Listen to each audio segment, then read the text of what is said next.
నవలానిధి శ్రోతలందరికీ నమస్కారం. నా పేరు శారదాదేవి. ఇవాల్టి వీడియోలో పంచతంత్రం కథల గురించి తెలుసుకుందాం. పంచతంత్రం కథలు వినగానే మనకు రకరకాల జంతువులు, పక్షులు, వాటి ఎత్తులు, పై ఎత్తులు, గెలుపు ఓటములు గుర్తుకొస్తాయి.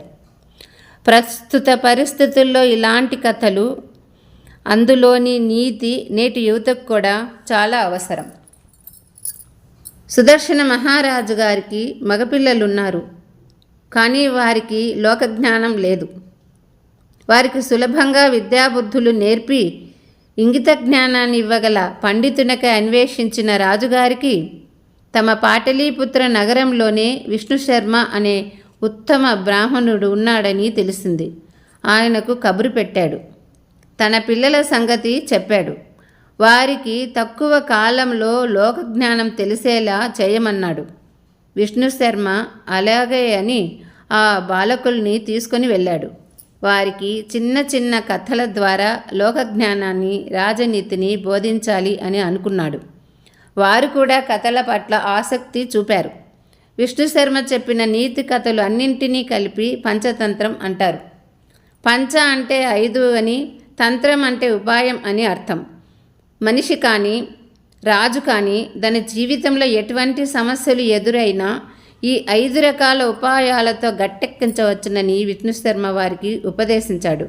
ఆ ఉపాయాలు మిత్రలాభం, మిత్రభేదం, విగ్రహం, సంధి, లబ్ధనాశం. మిత్రలాభము కథలో హిరణ్యకుడిని గురించి తెలుసుకుందాం.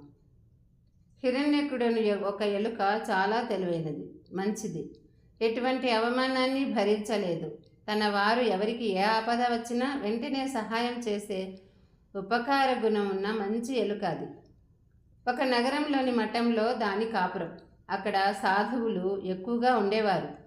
వారిలో చూడాకర్ణుడనే సాధువు ఒకడు మఠంలోని తన గదిలో ఒక చిలక కొయ్యకు తాడు కట్టి దానికి తన జోలి తగిలించేవాడు. ఆ జోలలో బియ్యము వగైరా ఉండేవి. అతని గది ప్రక్కనే నేలలో హిరణ్యకుడు పెద్ద కన్నం వేసి కాపురం ఉంటుండేది. చూడాకర్ణుడి జోలిలో వదిలేసిన బియ్యాన్ని, ఇతర రకాలైన ఆహార దినుసుల్ని, కూరగాయల్ని రహస్యంగా దొంగిలించి తన కలుగులో దాచేది. ఈ రకంగా ఆ ఎలుక బోలెడు ధాన్యాన్ని, ఆహార దినుసుల్ని నిల్వ చేసింది. దాని జాతి వారిలో అదే గొప్పది. అయితే చూడాకర్ణుడు ఒకనాడు ఎలుక సంగతి పసిగట్టాడు. తాను దాచుకున్న వాటినన్నింటినీ దొంగిలిస్తున్న ఎలుకల్ని నాశనం చేయాలని నిశ్చయించాడు. మర్నాడు గుణపం తెచ్చి ఎలుక కన్నం తవ్వించి కనిపించిన ఎలుకనల్లా చంపించాడు. తెలివైన హిరణ్యకుడు మాత్రం తప్పించుకుంది. ఆ మఠంలోనే మరొక చోట మకాం పెట్టాలనుకున్నది. కానీ అనుమానం వచ్చిన చోట, అవమానం జరిగిన చోట ఉండరాదని అక్కడి నుంచి వెళ్ళిపోవాలని అనుకున్నది. పట్టణాలలో అయితే ఎక్కడ ఉన్నప్పటికీ ఇటువంటి అనుమానాలు, అవమానాలు తప్పవని, అరణ్యంలో అయితే అక్కడ దొరికిన పళ్ళు ఫలాలు తిని హాయిగా బ్రతకవచ్చునని ఆలోచించి హిరణ్యకుడు అడవిలోకి వెళ్ళిపోయింది. అడవిలో దానికి మందరుడు అనే తాబేలు, లఘు పతనకుడు అనే కాకి స్నేహితులయ్యారు. 3 ఎంతో స్నేహంగా ఉంటున్నాయి. ఈ హిరణ్యకునకు చిత్రగ్రీవుడు అనే ఒక పావురం కూడా స్నేహితుడిగా ఉన్నాడు. ఒకసారి అడవిలో వేటగాడు నూకలు చల్లి వల పన్ని దూరంగా పోయి దాక్కుని చూస్తూ ఉన్నాడు. అదే సమయంలో అటువైపుగా ఆకాశంలో ఎగురుతూ పావురాళ్ల గుంపు వచ్చింది. భూమి మీద నూకలు చూసి తినాలనుకొని ఆశపడ్డాయి. ఆ పావురాలలో చిత్రగ్రీవుడు కూడా ఉన్నాడు. అడవిలో నూకలు రావడం విచిత్రంగా ఉంది.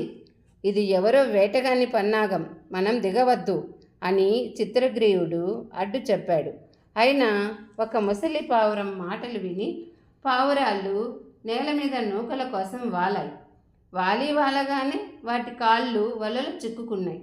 గింజుకుంటున్న కొద్దీ చిక్కుపడిపోతూ ఉన్నాయి. దూరంగా వేటగాడు రావడం కనిపించింది. తమకు చావు తప్పదని అవి దిగులు పడ్డాయి. అప్పుడు చిత్రగ్రీవుడు, మిత్రులారా, ఇప్పుడు విచారించి లాభం లేదు. మనం అందరం ఒకేసారి పైకి ఎగిరిపోదాం. నాకు హిరణ్యకుడు అనే మిత్రుడున్నాడు. అతని దగ్గరికి వెళితే వల కొరికి మనల్ని విడిపిస్తాడు అని ఉపాయం చెప్పాడు. చిత్రగ్రీవుని సలహా ప్రకారం పావురాళ్ళన్నీ ఒకేసారి రివ్వున గాలిలో ఆకాశానికి ఎగిరాయి. వాటి కాళ్లకు చిక్కుకున్న వలతో సహా అది ఆకాశంలోనికి ఎగిరిపోవడంతో వేటగాడు నిరాశ చెందాడు. ఎక్కడైనా నేల వాలకపోతాయా, పట్టుకోలేకపోతానా అని కొంత దూరం పరిగెత్తి ఆయాసపడి చతికిలబడ్డాడు. చిత్రగ్రీవుడి మాట ప్రకారం పావురాలన్నీ హిరణ్యకుడి నివాసమైన ఒక కన్నం దగ్గర వాలాయి. హిరణ్యకుడు లోపల ఉన్నాడు. అప్పుడు చిత్రగ్రీవుడు, మిత్రమా, నేను చిత్రగ్రీవుణ్ణి, ఆపదలో ఉన్నాను, కాపాడు అని పిలిచాడు. చాలా కాలం తర్వాత మిత్రుడు వచ్చాడని, పైగా ఆపదలో ఉన్నాడని విని హిరణ్యకుడు వేగంగా కన్నంలో నుంచి బయటకు వచ్చాడు.